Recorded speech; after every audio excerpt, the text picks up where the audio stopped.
this, I couldn't find tons of information, actually, which I thought was interesting because even with things in the Elder Scrolls universe that aren't well known, there's still usually lots of information on it. But I really couldn't find tons of info about the history of the Thieves Guild. So unfortunately this video might be a little short, but I found everything I could. So I'm gonna tell you everything that I know, and if you have additional information that I don't mention in the video, please tell me in the comments below, because I think this stuff is really interesting, and I would like to know as much as I can. So, yeah. Thank you all so much for clicking on my video, by the way. I hope you enjoy it. I know I talked about it a lot in my last video, but we did just recently reach 1,000 subscribers, which I am still so, like, ecstatic about. Ecstatic.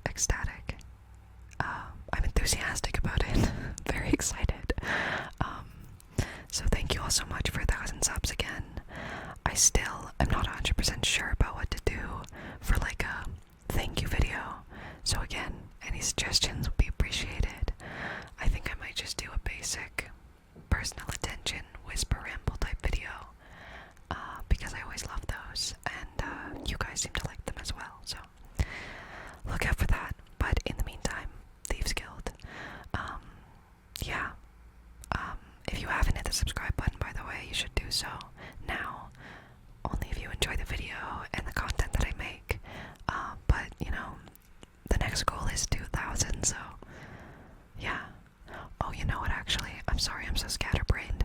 I did have an idea for my 1,000 sub video. I think I want to do something where my first 1,000 sub video will be about the Dawn era in the Elder Scrolls universe, because so much of my content is centered around it. I thought it would be nice to, the first 1,000 will be the Merethic era, or the Dawn era, which is like the actual first era of the Elder Scrolls universe. And then when I hit, hopefully when I hit 2,000 subs, I'll talk about the Merethic era, and then 3,000 will be like the first era. So let me know how you guys feel about that in the comments, or if you just like something more simple. But yeah, now that that's out of the way, let's actually get into the Thieves Guild. So, if you haven't played any of the Elder Scrolls games, the Thieves Guild is a renowned and infamous faction of thieves and criminals, and they operate in several different provinces on the continent of Tamriel, which is the main continent that is focused on in the Elder Scrolls games. So the guild is heavily associated with the Daedric Prince Nocturnal, and she is often called the patron of thieves. So the Thieves Guild is a faction, obviously, like I said, but they operate through merchants and nobles throughout Tamriel.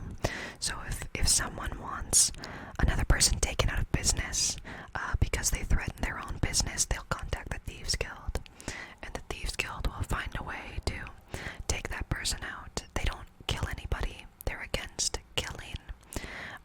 They sabotage people, which is very interesting. Sorry, I have my notebook here. So I'm just gonna jump straight into the history. So like the origins and the foundation of the Thieves Guild. So they were founded in the second era of, I don't know, just the second era is what it's called. The original guild was actually founded in the province of Hammerfell, in the port city called Abbas Landing on the Hughesbane Peninsula in southern Hammerfell.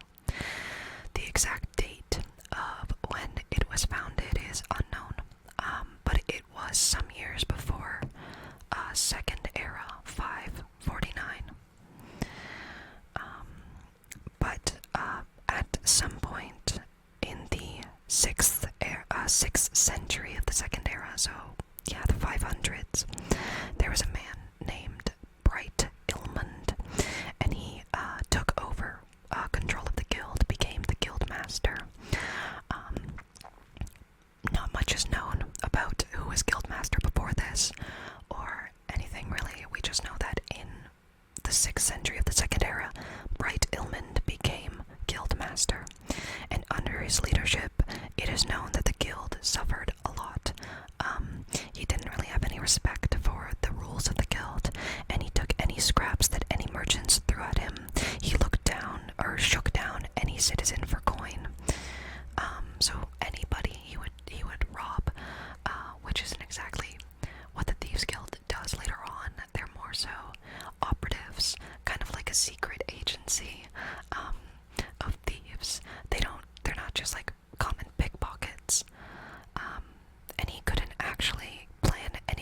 heists. So many members ended up leaving under his leadership because a lot of the things that held the Thieves Guild together weren't focused on when he was leading them. So then eventually Ilmond died in Second Era of 556, and after he dies, there was an Imperial member named Nicholas that actually took control after Ilmond died.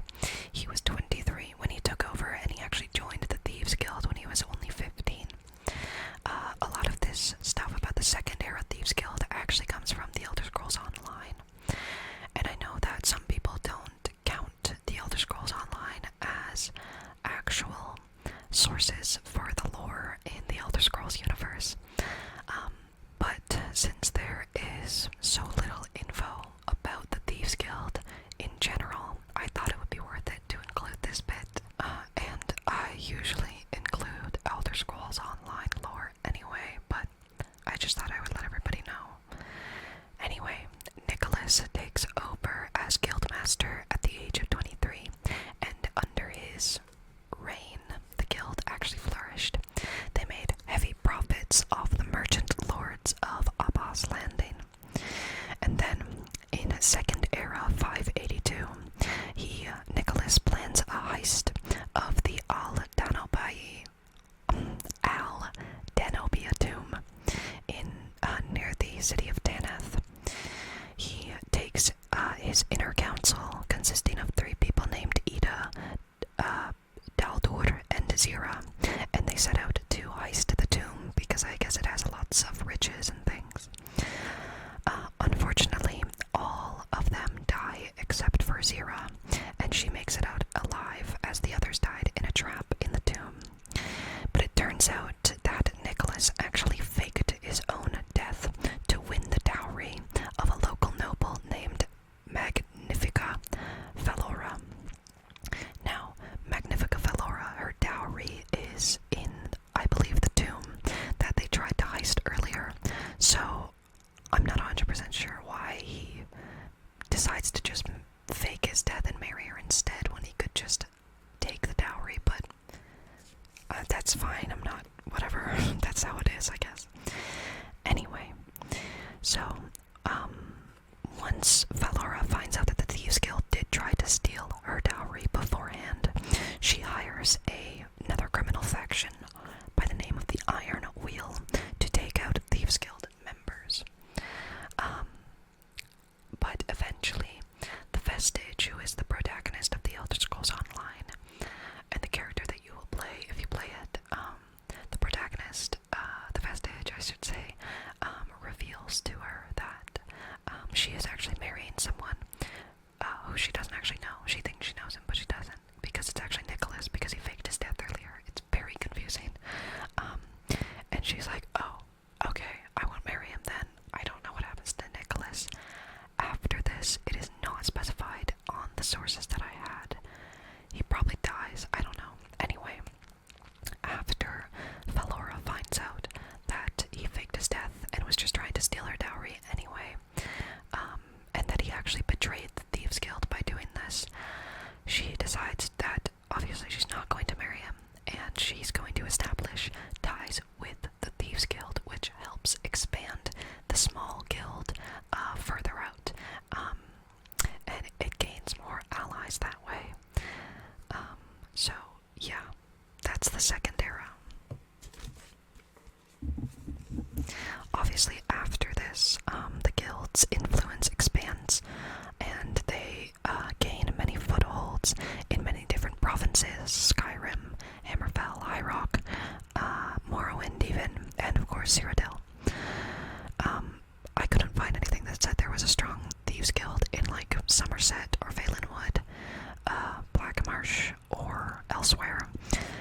Maybe in Elsewhere, just because it's so common in Elsewhere for the illegal exportation of moon sugar.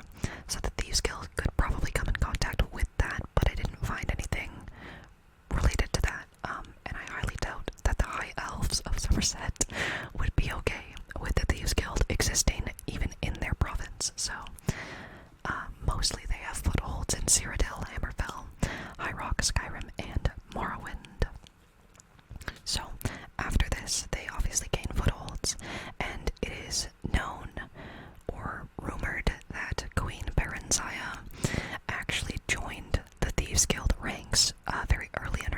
she was a teen, when she first escaped Morrowind.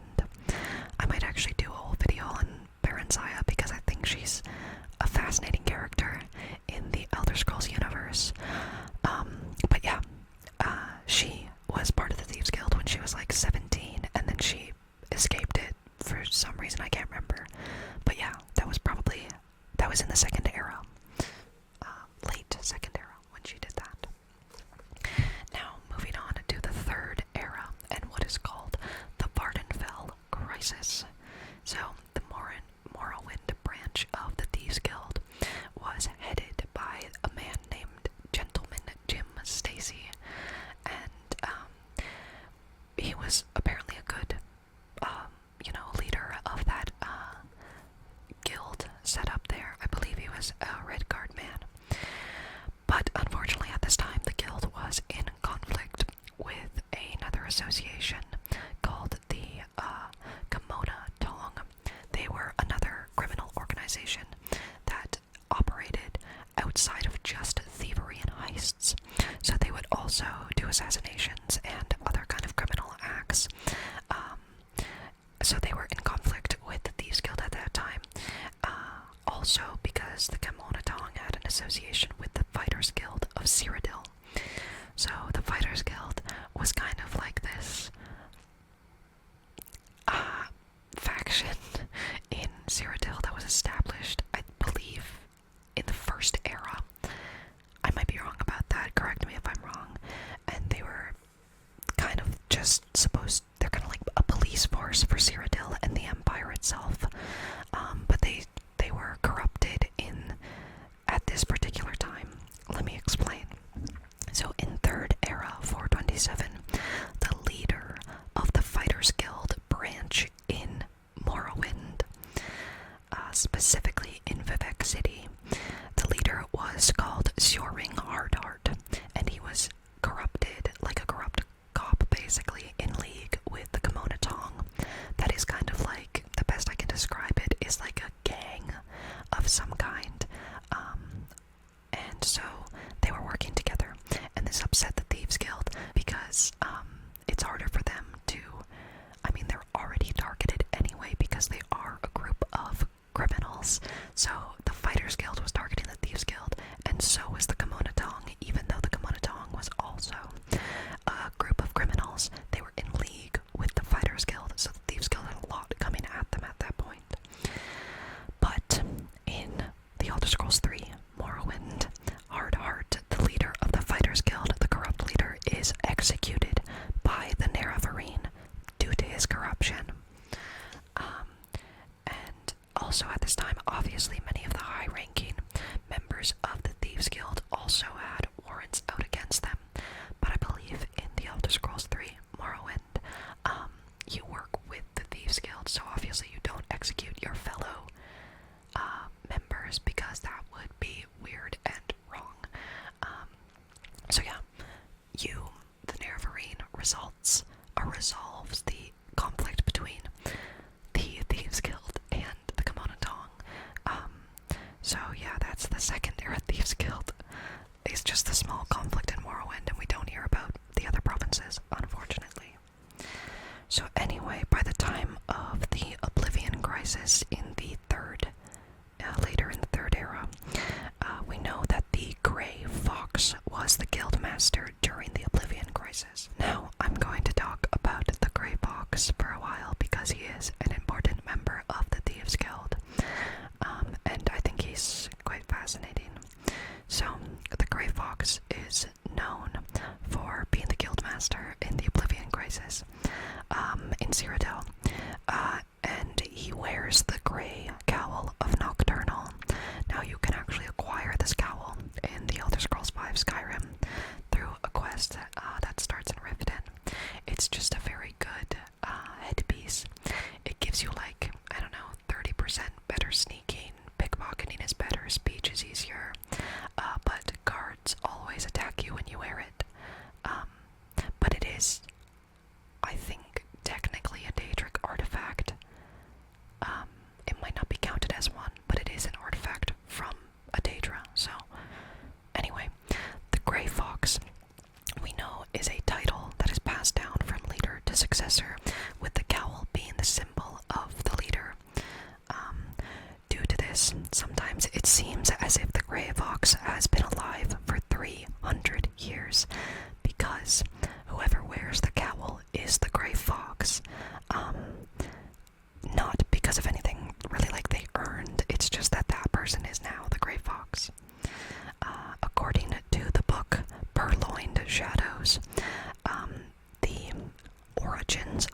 Fox go like this. There was a master thief that enlisted a younger amateur thief in helping him to acquire the cowl from Nocturnal herself. Nocturnal is the Daedric Prince of shadows and darkness and things, so she's the patron of thieves. So, Nocturnal is summoned in a ritual by witches, and the student is hiding, waiting for the master's signal to steal the cowl, so he will distract, the student will steal.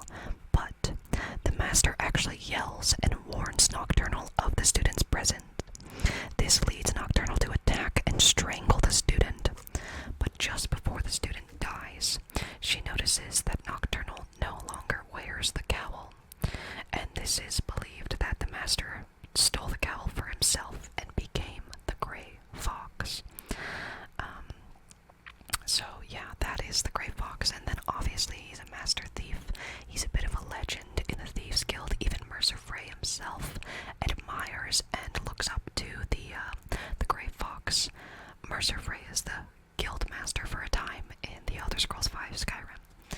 So he's a renowned thief and criminal in Tamriel because he stole the cowl from the patron of thieves herself. It's kind of a big deal. Anyway, now is time for the fourth era. Obviously, it's time for a recession in the Thieves Guild, just like every other faction in Tamriel. So, in the fourth era, the main Thieves Guild faction that we know about is the one in Riften that you become a part of if you do that quest in the Elder Scrolls V Skyrim. Basically, they're in a bit of a rough patch, the Thieves Guild. They've lost a lot of their influence and reputation, but they're still feared, and you just need to gain back their reputation. You do this by doing lots of little odd jobs for them, which eventually turn into bigger jobs. But before this, you actually have to take down the leader of the Thieves Guild, Mercer Frey. So let me tell you a little bit about that. I don't need my notes for this one because I've played the game too many times. Basically, when you arrive in the Thieves Guild, you are recruited by Brynjolf. He asks you to do a simple task, at least a simple task for a thief. You are supposed to steal a ring from a merchant and then place it on another merchant's, not body, person. So it seems like he stole the ring from that original merchant, and then he gets arrested, and, that's just the first thing. So then you're recruited to the Thieves Guild, you do lots of jobs for them, and eventually you meet this lady named Carlia. So at the time of the Thieves Guild, Mercer Frey is the guild master, and Carlia is his, enemy, because they have a lot of history. So Carlia is someone who used to be part of the Thieves Guild with another person named Gallus. Yeah, Gallus. And she's like, Mercer Frey betrayed me and my friend Gallus, and we need to take him down because he's the reason the Thieves Guild is suffering. And it's true. He's stealing from the Thieves Guild. He's taking jobs for himself. He prioritizes himself over the guild constantly. And stuff like that. So you're like, okay, let's take him down. You go take down Mercer Frey, and you become the guild master. There's lots in between that, because Mercer Frey also does a lot of other stuff, but I'm going to talk about that when I talk about the Nightingales. So yeah, the structure of the Thieves Guild is kind of unknown, but I just kind of theorized this, like the guild master. So in this case, Mercer Frey, and then his advisors, who are kind of like Brynjolf would be one of his advisors, and then I would say those that hand out contracts. So in Skyrim, the people who hand out contracts are Delvin Mallory and Vex. So they give you jobs, heist jobs, and stuff like that. So yeah, there's no really set structure like in the Dark Brotherhood. It's just the guild master and then those with jobs and his advisors. So yeah. Something that I'd like to say is about the rules and regulations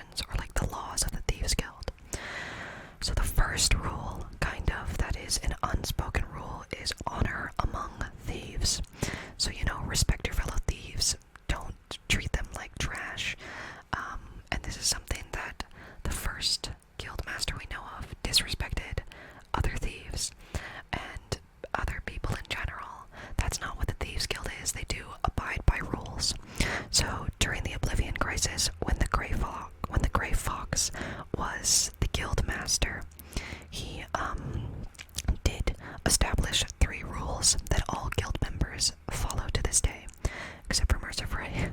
So the first rule is never steal from another member of the guild. Number 2, never kill while on the job. And 3, never steal from the poor. So these are all rules that the Thieves Guild is meant to follow. The last one is kind of like a Robin Hood thing. You know, never steal from those who will die if you steal from them, basically. So they only do jobs to get money from the rich.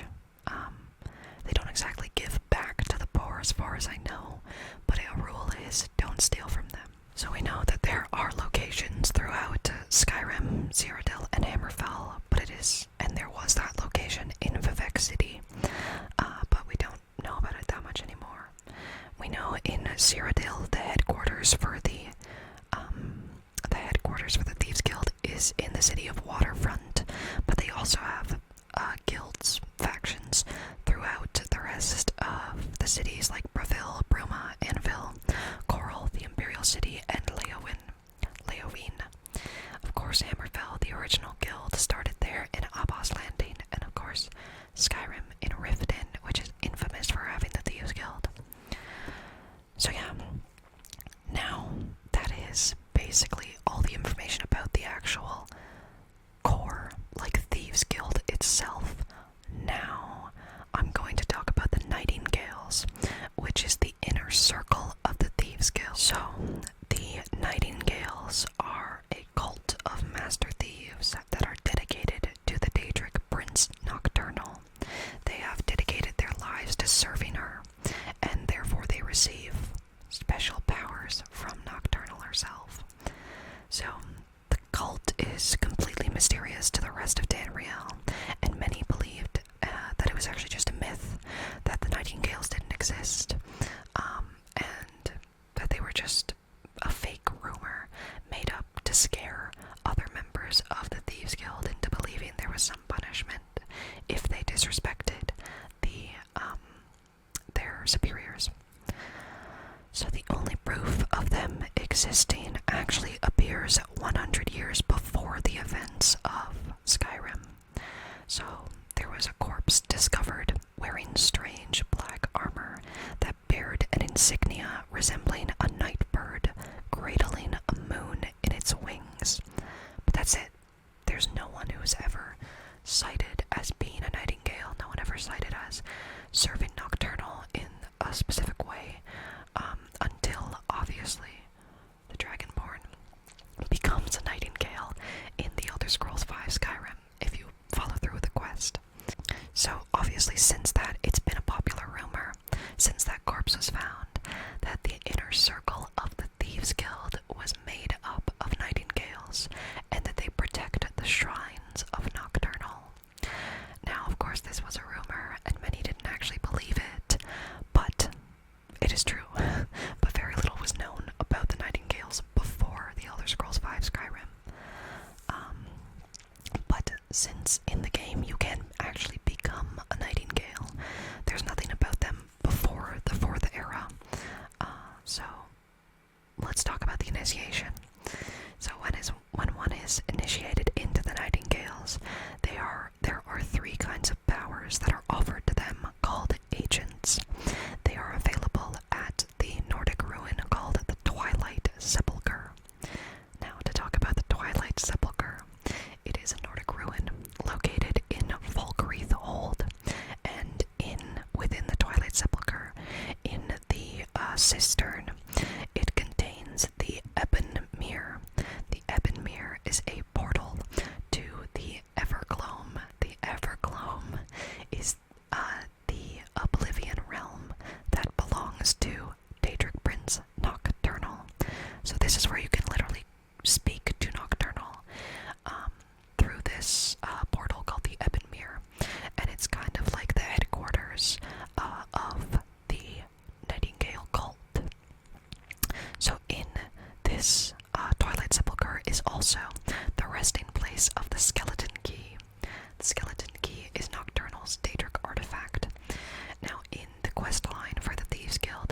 Mercer Frey steals the skeleton key from this shrine, and he is a sworn Nightingale, so this is blasphemous.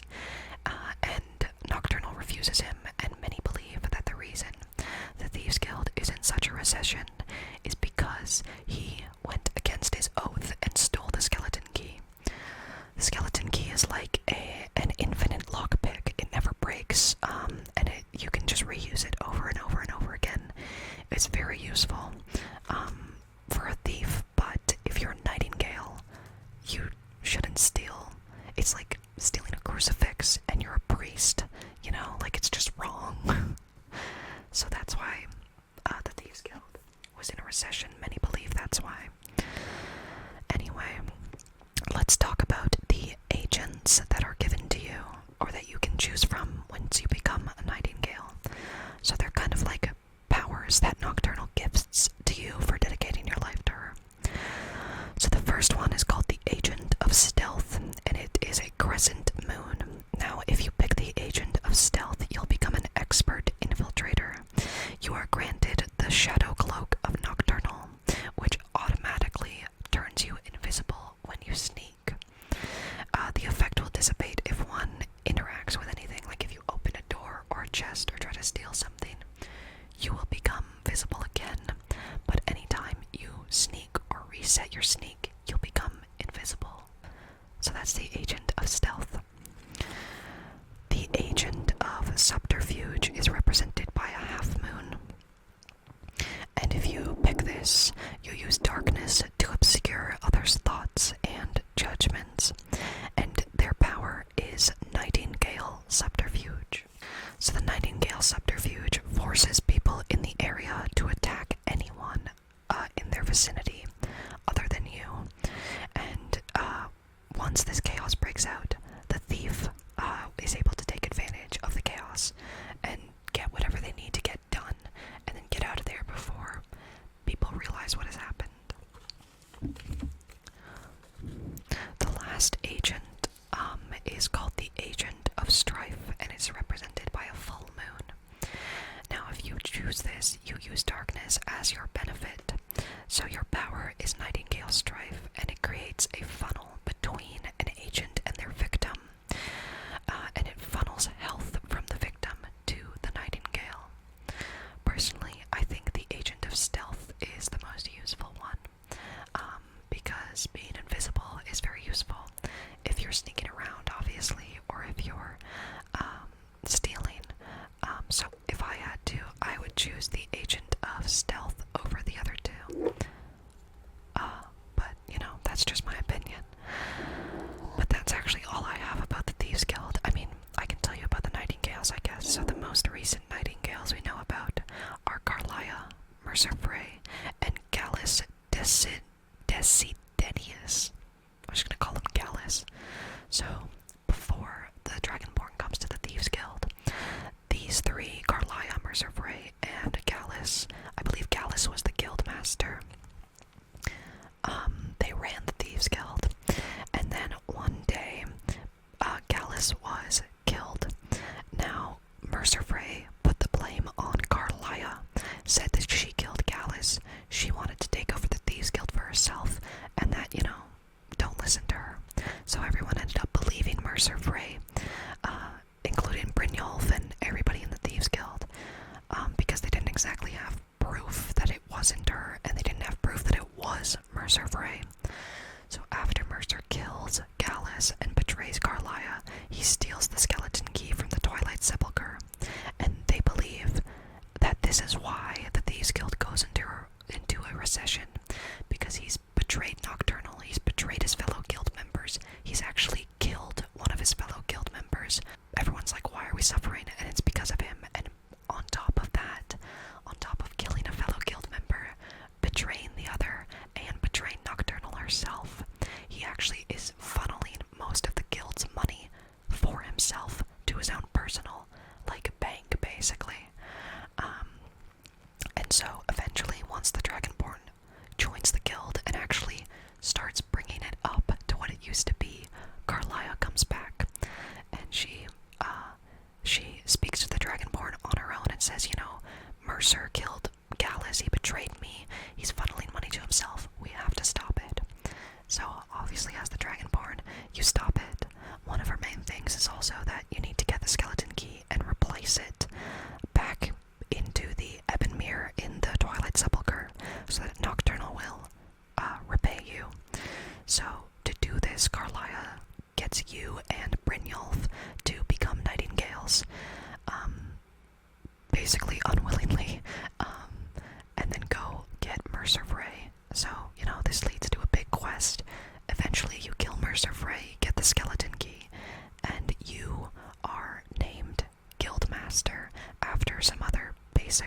quests. And obviously, part of this quest is actually returning the skeleton key to the Twilight Sepulchre. I know, I hate doing it because it's literally so useful. It would be so good if you could actually keep the skeleton key, but to complete the quest and become the guild master, you have to return it to the Twilight Sepulchre. Of course, you don't have to become guild master. You can keep it for yourself if you really want to or need to. I don't care what you do in the game, but yeah, that's the Thieves Guild and the Nightingales, which is the inner circle. But unfortunately, there's not tons of info about the history or the culture or really much. Not as much as like the Dark Brotherhood, at least.